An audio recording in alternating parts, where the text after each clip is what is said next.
I want to bring my man in. It's late, and I always feel bad when you come on the show, Jeff, because I know how late it is there. Welcome. That's okay.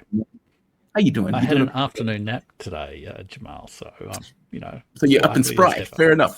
Fair enough. Jeff Rich. Jeff Rich is author, historian, podcaster who worked 33 years in government. He's now retired. He's currently lives in Melbourne, Australia. Jeff has spent a lifetime studying history and how knowledge of historical currents can help give context to our changing political world. You can find Jeff on YouTube on the Burning Archive and find him on his Substack page at jeffrich.substack.com. And as I always say, I recommend Jeff a lot. I love his channel. He does great work. Jeff, I was showing the audience this before you got here, and I'll play this one more time because this speech is just special. And I want to get your take on this speech since I've already given my take to the audience. Let's play it one more time. This is Francois Bayrou, I believe this is pronounced. Bayrou? Mm-hmm. Okay, Bayrou. Francois Bayrou. We used to believe that the American West was a close neighbor, but when we look now and we see a bulldozer type of politics, brute strength prevailing, to rounds of applause of some and wails of despair from others. But we believe in a different project, a project where democracy is fairer, more interesting, more fruitful, one where we respect all citizens, even those the most minority citizens, where everyone is master of their own future. This project is one where we have a shared truth, and that shared truth is the way forward. That will bring our nation together. It will create unity, and it will wipe division from the tables. Jeff, France didn't think this way when it was screwing over Haiti and with the double indemnity. France didn't think this way when it was screwing over Africa. I mean, I had a guest who was talking about the Sahel states and when France was effectively kicked out, how they burned everything, destroyed everything. And even now in the Sahel states, there's a widespread belief that France is effectively doing everything in their power to destroy and punish the various people because they're pulling away from France. However, they're complaining seemingly about America and seem to be blaming America for decisions that they themselves made in their own country. Give me your take on this. Maybe I'm being too brutal. Give me your take. You could be a little bit brutal. I mean, you know, of course, America's to blame for everything, Jamal. But look, France has certainly got a colonial heritage, and as you say, sort of in a way still a kind of de facto, what's crumbling now, but has had a de facto empire in France in Africa until quite recently. I mean, I think he's probably referring more to the sort of trade tensions and also some of the sort of political meddling from J.D. Vance and Elon Musk, as well as some of the I think Google was just fined some astonishing amount by the European Union for, sort of uncompetitive sort of advertising practices according to EU competition law. So there's some very significant and real disputes between America and the European Union, which I'd probably say the European Union has right on its side as much as America. So I think that is the case. And more broadly, I guess there's a great political division, but also, I guess, social division within France. So I guess there is some reference there to America, but I don't think the political crisis is really driven by America, nor is the fiscal problems of the French state really driven by America either. I mean, if you think back 18 months ago, it was after, President Macron was re-elected as president in the 2022 elections, and he introduced pension reforms, changes to age pension rules, which were extremely controversial, had people sort of relatively violent, like property damage type violent protests on many in the streets of many French cities, including Paris. I believe someone burnt down Emmanuel Macron's favourite restaurant in punishment for the action. So it was quite a high level of civil unrest. But that was raising the pension age from, international comparisons, very low age of 62 to 64. So there are particular social protection, social welfare sort of measures that are institutionally established in France that reflect, I guess, a consensus within French society, but also that consensus is probably breaking down as well. And some of those things are also driving the budget problems. And some of the, some of the talk on X and all that sort of stuff is about, France collapsing and requiring IMF bailouts and all that sort of stuff, I think is also probably a little bit overdone. To be fair, that wasn't just on X. Those were screaming headlines. Yeah, those headlines were like, France and the UK require IMF bailouts and everything else. That's what they're making that from. Yeah, well, I believe they don't. At least France doesn't. Britain might be in a different situation because it's no longer in the EU, but France, there's a particular sort of financial stability mechanism that the EU has that France could draw upon. So, it's got a high level of debt, but, the French government has a lot of assets and it's not going away anywhere soon. So sometimes that level of debt, people like to focus on it, but it's perhaps not as critical an issue as it's sometimes made out to be. I mean, they have a significant... France is not a sovereign currency either. So it's not like they're making their own dollars as a country. No. And I'm not contesting what you're saying. I'm just pointing out that they're 5.8% over their budget. I think it's more than 100% at this point. I think that number sits at, let me get the exact number. Where is it? I just set that thing up. I just had the number up. But they are well over 100%. Here it is. Yeah, it's about 118% of GDP. So it's 43.8 billion euros. Apparently their debt is growing by $5,000 euros a second. That's the way he described it. True. But their deficit, I was just in preparation for this, I was just checking some numbers this afternoon. Their deficit is like 5.6, 5.8, it fluctuates year to year. That's their budget deficit as a percentage of GDP, whereas Australia's is about 2.7%. But, we've been, abstemious public spenders for quite a long time now. Yeah. You sort of, all the mean dudes have been in control in the Treasury Department. But Japan, for example, has a budget deficit of 6.2% of GDP, and the USA has a budget deficit of 6.3% of GDP. So it's definitely a problem, and it's a problem they need to address.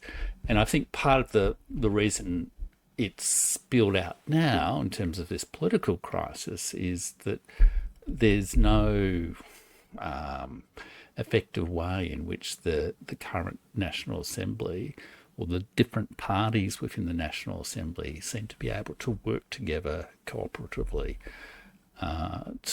or even competitively in order to sort of solve the issues. So it's sort of like, and there are some people who have almost said that Bayrou has sort of knew he couldn't solve the budget problem, wants to be a candidate for president at the next election in 2027, and would rather sort of go out in a blaze of glory saying, I tried my best, but I was frustrated by all those bastards, rather than sort of, try to solve the problem and sort of fail. So it's difficult. But, again, it's a reflection of the political division within the system. There's about 12 parties within the National Assembly.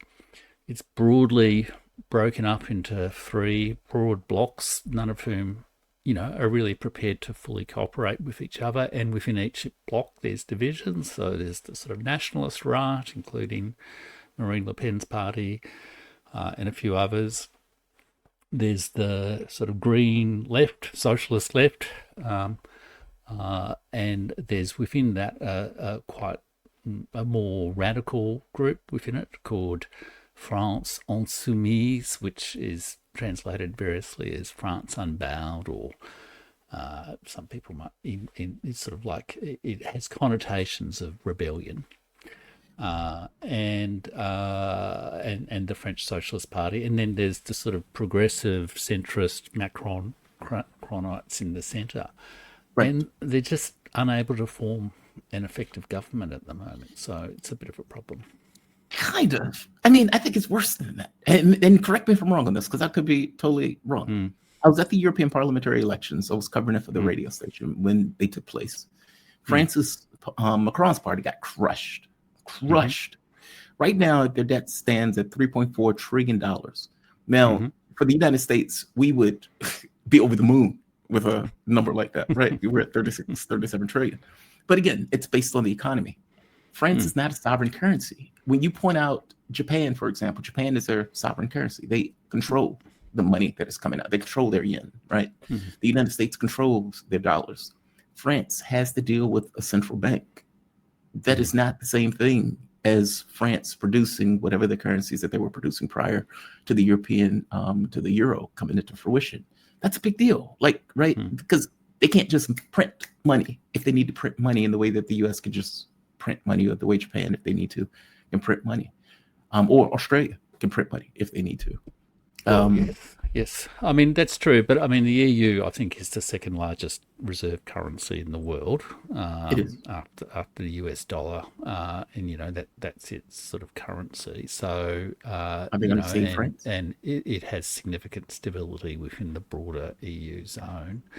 But I mean, I don't want to downplay it, but there's also, amidst all the drama, there's also I mean, you could see this as kind of a rolling crisis that's been going on for several years, since 2022, and this sort of highly fractured political system with a series of difficult problems to solve, because, fundamentally they've got to raise the pension age, and no one likes to tell people to work longer, really. And I don't blame them, though. I mean, I know, but it's curious. Like at the time of the protests back 18 months ago, Vladimir Putin commented on it and said that we went through a similar problem not so long ago in Russia, because they had to do the same thing, because every society has to do this with aging populations, sort of, redefine the boundaries of the limits of the working age. And but he said, his impression was that Macron and his government sort of handled it rather ineptly, and that does seem to be the case. They just didn't handle it politically terribly well as well. But but there still needs to be some sort of solution to, the nature of the benefits, the age limit, all these kind of things. And it's, solving sort of age pension, social security systems is one of the most complicated things you can do in government, because you're talking about, people's life plans over 50 years, their savings, there are so many variables and issues, and so many different circumstances. Clearly raising the working age for some retired government pen pusher who sets up a YouTube channel is one thing, But for some guy who's done back-breaking work on the railways for 40 years, to tell him to work for another 5 years is a whole other thing, there are those kind of issues as well. But Yeah, I can accept I that. think the problem is the political crisis is really quite deep there, and doesn't look like it's going to be solved very easily at all.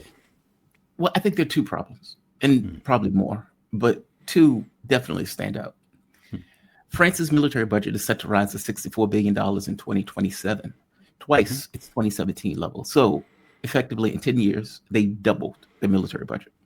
President Macron has pledged an extra $6.5 billion over the next 2 years, citing growing threats to European security. So I am going to look pensioners and people in the face and say, hey, I need to cut your holidays. I need to freeze welfare payments. I need to do all of these things that's going to affect you directly, just as the regular French, because I need to increase the military budget and give all of billions of dollars to Ukraine, which is effectively what they're doing. Even Germany, where Merz comes out and says, yeah, we need to cut the welfare system. We can't afford this, while simultaneously deciding that they're going to give all of this money continuously to Ukraine. If I'm a German, if I'm French, if I'm just regular, rando European citizen, and I'm sitting at home watching my president, watching the news about my businesses closing down, industries shutting down, my life getting that much more fraught because these guys are making a decision to effectively cut benefits. And yet I'm hearing in America, by the way, we're getting a 10% premium on the money that Europe is spending for the war. Europe is paying entirely for the war. And on top of that, they're going to be buying billions of dollars of weapons, hundreds of billions from us over the course of X number of years. How am I to take that? Or they may. They may. It may not happen, by the way. Defense industry, yeah. Yeah, it could be nonsense. I'm just pointing out that is the reporting. And if you are sitting at home and you hear, so wait, you're going to cut my vacation and you're putting all of this money into Ukraine? They may not even buy the premise that these guys are running with. Like, that is a hard sell. It will be a hard sell for me. It's absolutely a hard sell, and you can see that in the reaction. So there's going to be this thing tomorrow called block on two. So sort of block everything, sort of kind of, to hell with everyone kind of sort of protest. Well, they do protest well in France. They do protest very well. Yeah. And I believe there's going to be a national strike next week, sort of bringing back memories of the 70s. Memories for some of us. It's like, shut it all down. Shut it all down. Yeah.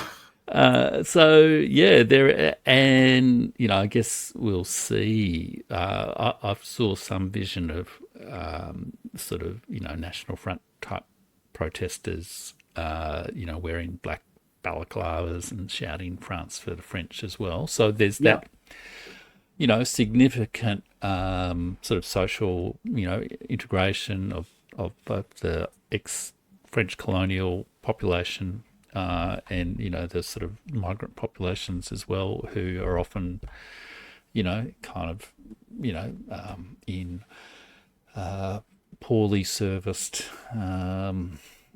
poor quality housing in sort of, not quite ghettos, but certainly poor parts of the French cities as well, with, significant ethnic prejudice from at least some parts of the community, as well as issues with, the kind of issues you have with social integration in those circumstances. So there's a lot of division there in France, and not much sign that anyone's really got a very... and even within the left, this France Insoumise group, which is the French Unbowed, I think people are translating it as, is saying it does not want to form a government with the Greens and the Socialist Party. It wants to force Macron out. Yes. And ultimately actually to force a change in the political system. So they're talking about a shift to like the sixth French Republic. That's currently the fifth French Republic. It's the current constitution's been that way since 1958. France has a little bit more innovative in the way it runs its political system than the United States. They don't sort of get stuck on the founders back in whenever it was, 17, Are you implying that they weren't 1780s. God given to us, Jeff? God didn't write the Constitution and hand it That's to right. And one of the virtues of the Fifth French Republic has been that it's delivered strong majority governments. And that is, there's a clear majority in the National Assembly that has been on the whole the same party as the French president, because the president has powers, the sort of executive powers, and the prime minister has powers as well. Yeah. But that hasn't been the case over the last few years in France. Since really 2022. It's been quite a mess, and in a way, it was starting to fragment before then. Indeed, Emmanuel Macron is an example of that fragmentation, because he was a response to the disintegration of the Socialist Party and whatever the previous sort of centre-right party was. I can't remember its name. But they basically disintegrated. Renaissance. I thought it was Renaissance. Oh, well, I think Renaissance is the new version of the old sort of the Jacques Chirac party, because that one, I mean, they both imploded. So the party system sort of imploded in France, in the, I don't know, it was the 2010s, early 2020s. No, it would have been the 2010s, I guess. And so Macron is this sort of new party who, that reflects, social interests and all that sort of thing, but it, hasn't got the same sort of organisational roots as, the old trade union movement or the old Socialist Party, or even the old sort of business connections as well. So it's sort of this new political system in a way, in an old constitutional setup, and it's all not really coming. It's just not sort of sorting out the sort of problems that they really do need to sort out. I mean, even if you take the defence money out, they've still got a budget balancing problem to solve. And ultimately, that's a question of coming to political agreements on what you spend and what you tax, and they're always difficult decisions to make. But they're the kind of decisions that at the moment France is not really able to make. But then, America's not really been able to make them terribly effectively in recent times either. We can't talk. Our government doesn't work. I mean, we literally have a political system that just doesn't quite work. Yeah. So, no, I'm not. Yeah. The thing that I saw, though, that was wild to me was the National Rally is the main political thrust in France. Like, if you're looking at the numbers about who's more popular than the other political parties. And yet, they did everything in their power, the horse trade, to keep Marine Le Pen, her party, off of that from winning a majority. And in doing so, created that much more of a fractious political system. Now, part of this is obviously Marine Le Pen wants to make certain changes. She's not her dad, so there's that, even though they always kind of take her back to Vichy, France. They have been very skeptical of the war, which is something that the European Union has frowned upon, whether that was the AFD, whether that was Romania, any of those nations where they say they have tools to deal with it, going so far as to even convicting her and making sure that she can't run in another election, which is very, quote unquote, coincidental, to put it mildly. That has to have contributed to the issue. I know why they did it. Meaning they would say, hey, you left-wing party, we don't agree with you, but we think you have a better chance in this area, so we'll give you our votes. They're doing that nonsense. Yeah, I mean, it's partly a product of the electoral systems and how the electoral system, like all different electoral systems, work in different ways. I mean, basically, like for example, in Australia, they have this preferential voting system. So basically, you choose to name one, and then you say who your second preference is. And if your main vote doesn't get number one, it sort of flows through to someone else. But that's a good thing. That's a good process. It's a good thing. And what Yeah. happened in France, in my interpretation, is they basically have a first past the post system. But what they did was through the coordinated action of the fragmented different parties, because, even Marine Le Pen's party only got 30-odd% of the vote. So it's not like she got 51% of the vote and she was robbed. She got 30% of the vote, so 70% of the people didn't want her. And a fair majority of that 70% sort of coordinated their action between the parties to, sort of agree not to stand against each other and things like that. So effectively all they did was, I'd say it's like a preferential voting system, but organised It is through not. Come on, Jeff. action. It is not. You got, look. Well, in its result, that's what they were doing. They were saying, we want all these left parties to, because it was this new Popular Front, which is a very evocative term in France, because it's, the anti-fascist movement from the 1930s, the Popular Front. And so, we're saying it's anyone but the National Front. Let's make sure our votes for each other don't exclude each other from winning. So we can't do that through the electoral system. We'll have to organise ourselves so that we don't stand against each other in the final round. That in the end, whoever has the best chance in each seat should be the sole person running from this group of parties. So that's what I mean. I know it's not. It would be better if they actually had a preferential electoral system, and then that would just flow through in terms of actual votes rather than this sort of, conspiracy, if you like.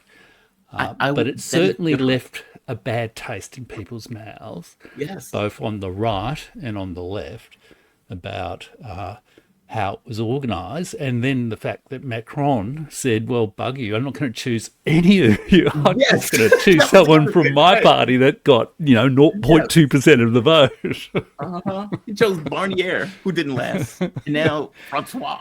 Yeah. I guess the point is, there's a difference, though, between, let's say, the public saying, this is my second choice, and a political party making a determination of who's their choice. Look, it's one, if they really did believe that her support wasn't sufficient to win it, then they wouldn't have done that. They did it because they believe that they have 10 different political parties, that those political parties would have split in such a way where the national rally would have most likely taken power if they left to their own devices. I'm saying, I give an example. We had in the United States, there was this famous leak that took place where you had all of these people who were running for the Democratic Party. One of the higher ups goes to one of the candidates and says, hey, we want you to get out the race. Nobody's going to vote for you anyway. You're not going to get any money. And we're not going to give you the support of the party. And the guy was like, what do you mean you're not going to give me the support? How are you having this conversation with me right now? This is supposed to be an election where people choose. Yeah, that's cute that you think that. It's that, where it's not the individuals in the country that are making a choice. If you have a country that is supposed to be a quote unquote democracy, and that democracy allows people to make a choice, you may need a choice that gets the bombs out, because that's what the public wants.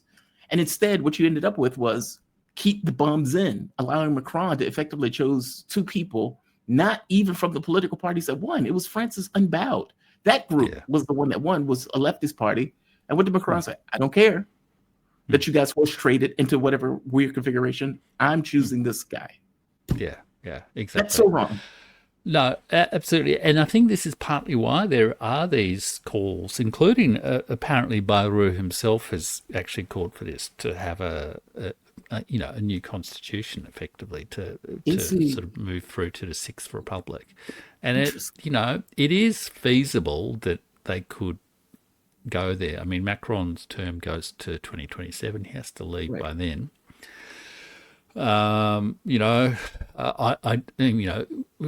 Coming up with a new constitution, you've got to have a pretty big crisis to drive that.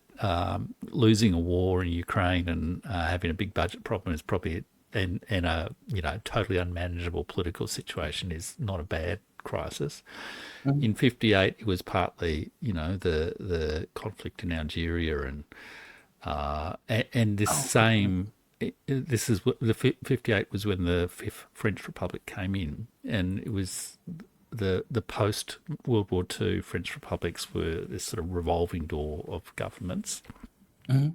and so they changed the constitution to get a more stable system. So, I mean, there are clearly people advocating and proposing and thinking about making that kind of shift in France. So I wouldn't rule it out as a possibility, but I don't think it's likely to be a possibility, like immediately. But Yeah. Macron could surprise. It could be his final,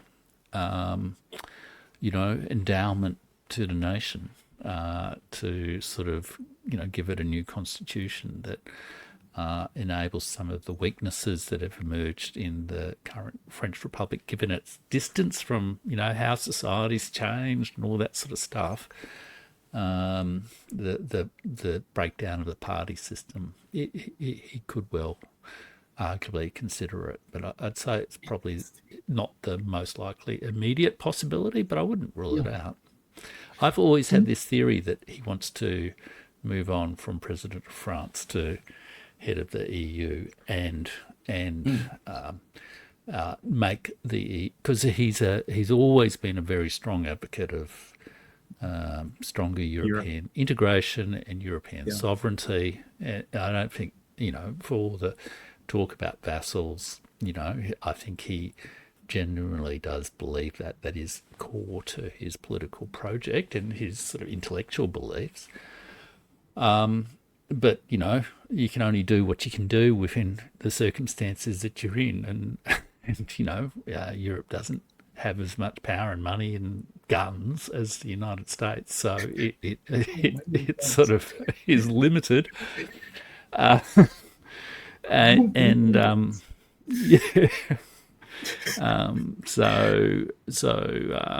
But yeah, I've always imagined this scenario where he maybe, sort of gracefully takes himself out, saying, "Yes, I know I've wrecked things here, but let me seek your forgiveness by solving this intractable problem of our constitution, and I will go on to lead the European Union as." A Frenchman is destined to do. Yeah. Do you think they're going to push him out? He'd probably be quite good because, I think the European Union probably needs. I don't know whether he's got the ideas to do it or if there are people around him who's got the ideas to do it. But the European does need to find a different way of managing its sort of political integration and managing its sort of defence relationship with the United States. It needs to, make that more independent. Maybe Macron, who has been, president of the second largest, one of the largest states of the EU for 10 years, has the heft to sort of work through those sort of issues. But a lot of people also think he's just a flake and make jokes about his wife and all that sort of stuff. Yeah. But I just feel a lot of that is just. I feel a lot of people have a very, distorted view of Macron, a very emotionally driven sort of view of Macron, including in the sort of YouTube commentariat. But I suspect he's a much more substantial figure than some of that sort of. Sort of criticism. He's sitting at 15% approval. They can't stand him. I guess he's perfect for the European Union.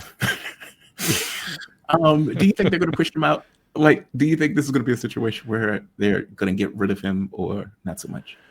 Well, it's possible. But what happens then, I guess, then you have to have a French presidential. So it's sort of like, and who's going to win that? And given that there's like 12 parties and the leading contender is, Marine or, Rassemblement National, the Marine Le Pen party. If 70, the parties representing 70% of the vote have a choice between, blowing the place up and letting someone they really don't want to have in charge get in charge, they're not going to blow the place up, are they? Yeah. I mean, they're going to say, well, yeah, well, worst of a bad set of options, but let's, best of a bad set of options, let's go with Emmanuel. He'll be gone in whatever it is, 18 months' time anyhow. And, he's going to have diminishing influence. Let him focus on EU issues and foreign policy, and, cede more authority on domestic issues to the government. The National Assembly formed government, the Prime Minister, and he can sort of go out, if you like, gracefully, rather than in a sort of a cat fight sort of thing, where the outcome would be highly unpredictable. So I suspect he'll stay in there through the force of. I guess that's like an inertia force, but it's also a kind of he's better than the National Front, and some of these black balaclava masks saying France for the French that have been going on in France over the last couple of days. I mean, I don't think they're a terribly good look. Yeah. Last time that we talked, you pointed out that the Kallas video, who I love, by the way. Yeah. I didn't. I have to explain to viewers, I hadn't seen some of the other things she said at that point. We're going there. We're going there. I would like you to also defend this comment by Kallas. She is so adorable. I think she is so attractive. But God, man, the stuff that she says is just so outlandish. This is her. The Chinese are very good at technology, but they are not that good in social sciences. Versus, the Russians, who are not good at technology at all, but super good in social sciences. So what are they doing? All the actors who are trying to make us weaker, they are actually, finding the little fires that are existing in our society and pouring fuel into those, and both sides. Jeff, are the Chinese just fantastic? That's indefensible. Is it? I mean, it is true. The Russians do have a very fine tradition of historical and social sciences, but I feel like there's some marketing, like 25-year-old, political marketing whiz who sort of read something somewhere and said, here's a good line, and Kaja, this is how we can explain it. It's dreadful. And then there was some other comment that she made that was really just indefensible about, I have that one also, Russia and China winning World War II. Where did that come from? Yep, I got that one for you too. I wanted to play that fantastic. one for you also to see if you're gonna, it's like, God, I would love to meet her in a coffee shop. It's like, God, you're so smart. You're so smart. Russia was addressing China, like, you and like Russia and China, we fought the Second World War. We won the Second World War. We won the Nazism. And I was like, okay, that is something new. But then you can see, first you can, if you know history, then it raises a lot of question marks in your head. But I can tell you, people don't really read and remember. I love that last comment. I love that last comment. She's like, these type of days, people don't really read. And that's after I feel I should send Kaja a link to the Burning Archive YouTube channel and point out my videos. I did a great one on Rana Midda's book about the forgotten ally and China's role in World War II. And, Richard Overy's book on, World War II as well. So what she's saying is just astonishingly foolish, insulting, and dumb. And I think in that interview, I did say at some point there does need to be personnel changes in the EU, including Kallas.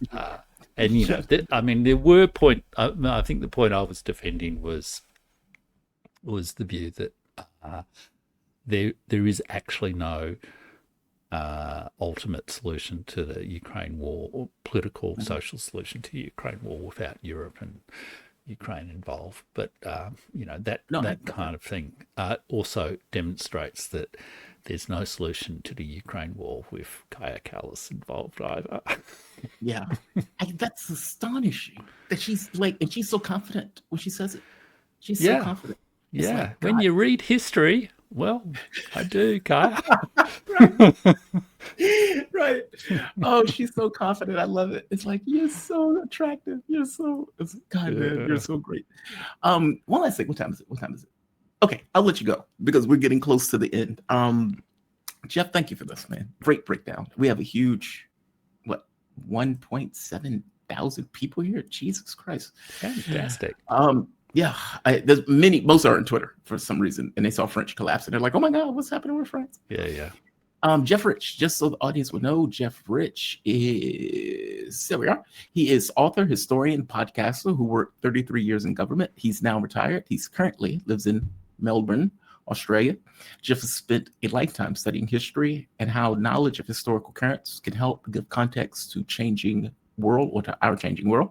You can find Jeff on YouTube at The Burning Archive. It is a great site. Send it to Kallas. Send it to her. She needs it. God knows she needs it. There needs to be like a fundraiser to send that site to her. And find him on Substack at jeffrich.substack.com. And also send her my number. Just call me. Yeah. It's like, you're so smart. I tell her she's smart all the time. Thank you for this, Jeff. You be safe, okay? Have a good night. Ciao. Bye.